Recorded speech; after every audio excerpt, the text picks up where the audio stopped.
अब कुछ करने की आवश्यकता है, अपनी ताकत का एहसास कराने की आवश्यकता है। कौन मौलाना हैदराबाद से बोलता है, कौन कहां से बोलता है, इसलिए बहुत चिंता मत करिए, क्योंकि बकरे की अम्मा कब तक खैर मनाएगी आप देखते रहिए। बस बहुत दिन चलेगा नहीं ये। उन सबको मालूम है कि आने वाला समय और आने वाला दिशा क्या होने जा रही है।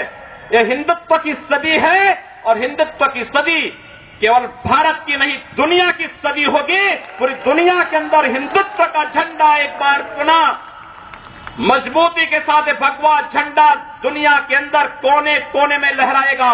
उसके अनुसार एक बार पुरुषार्थ किए जाने की आवश्यकता है। हिंदू कभी निराशावादी नहीं हो सकता है, कभी नहीं। दुनिया के अंदर तमाम संस्कृतियां मिट गई, तमाम परंपराएं मिट गई, सब कुछ नष्ट हो गया, कोई पूछने वाला नहीं, इतिहास में नाम शेष हो गए। लेकिन इतनी विपत्तियों के बावजूद, हजारों हमलों को झेलने के बावजूद, तमाम षड्यंत्रों के बावजूद, अंदर और बाहर दोनों से हमलों को जूझते हुए भी अगर सनातन हिंदू धर्म मजबूती के साथ खड़ा है तो वह किसी के बल पर नहीं, इस जनता की ताकत के बल पर है। और जब तक ये आस्था सनातन हिंदू धर्म के प्रति आप सबकी बनी रहेगी, भारत माता के प्रति आपकी बनी रहेगी, दुनिया की कोई ताकत आपका बाल बांका नहीं कर पाएगा। हिंदुत्व पर जो प्रहार करेगा उसको महाप्रलय को स्वयं आमंत्रित कर देगा, उस महाप्रलय की चपेट में स्वयं भी आएगा। इस बारे में किसी को कोई गलतफहमी नहीं होनी चाहिए। और इसलिए बंधुओं, आप सबका मैं आह्वान करूंगा, 1971 में 95,000 पाकिस्तानी कायरों को किस तरीके से मुर्गा बना करके नाक रगड़ने के लिए मजबूर कर दिया गया था भारत के बहादुर जवानों के द्वारा। और अगर इसके बाद भी आंखें नहीं खुलती हैं तो एक बार पुनः देख ले अपनी ताकत को। मैं तो यही कहूंगा, अंत में मुझे केवल यही कहना है कि बहुत महत्व मत दीजिए, ये सब मौलानाओं को बहुत महत्व देने की आवश्यकता नहीं। दुनिया के अंदर जहां भी जाएंगे शक की निगाहों से देखे जाएंगे। भारत का संत दुनिया के अंदर कहीं भी जाता है सम्मान की निगाहों से देखा जाता है।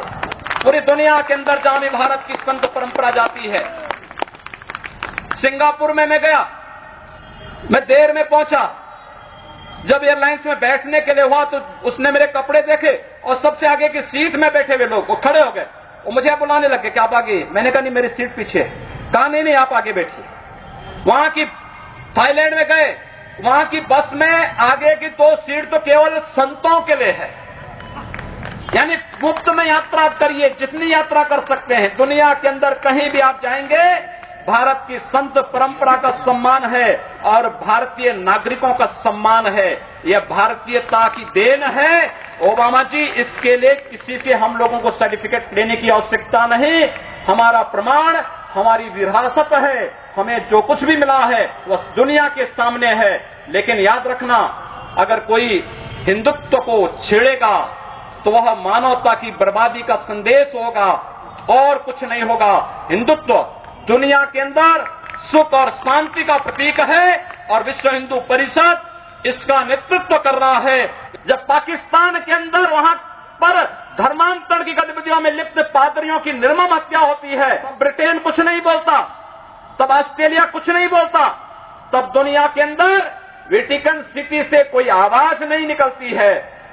मैं एक दिन पढ़ रहा था मक्का के बारे में, सऊदी अरब के इस पवित्र शहर के बारे में। कहा जाता है कि मक्का में कोई गैर इस्लामिक नहीं जा सकता, कोई गैर मुसलमान वहां नहीं जा सकता। वेटिकन सिटी के बारे में पढ़ रहा था, वहां गैर ईसाई नहीं जा सकता।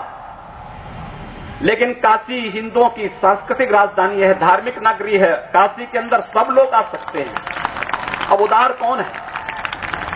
यानी हमारी काशी में सब लोग आ सकते हैं, ऊंची ऊंची मीनारें बना सकते हैं, मीनारों से चिल्ला सकते हैं, तो भी हम पर आवाज, तब भी हम पर आरोप लगते हैं। लेकिन सऊदी अरब में, मक्का मदीना में कोई दूसरा नहीं जा सकता, कोई नहीं जा सकता, कोई दूसरा गैर मुस्लिम नहीं जा सकता। वेटिकन सिटी में कोई गैर ईसाई नहीं जा सकता। लेकिन उन पर कोई आरोप नहीं लगता है, आरोप हम पर लगता है।